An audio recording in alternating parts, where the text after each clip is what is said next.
আমরা আছি পাহাড় থেকে অনেক উপরে। তো এই যে উপর থেকে আমাদের নিচের সাইডটা দেখতে এরকম। এখানে আমরা প্রায় কয়েকশো মিটার উপরে আছি।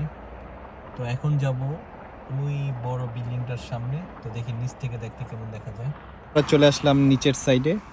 তো ওই উপরের পাহাড় থেকে দেখতে পারতেছেন, দেখাই ওই যে উপরে পাহাড় দেখতে পারতেছেন, ওইখান থেকে আমরা সরাসরি এই নিচে চলে আসলাম। তো দেখতে পারলেন নিচ থেকে অনেক সুন্দর দেখা যায়, উপর থেকে যেমন সুন্দর দেখা যায়। আর এই তো সেই বিল্ডিংটা,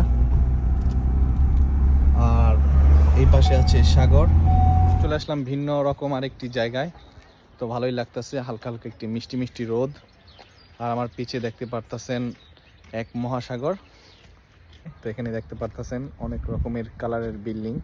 এটা যেহেতু টুরিস্ট এরিয়া, সাগর আছে পাশেই বিচ। এই তো ভালোই লাগতেছে, আজকে ঘুরতে বাহির হইলাম।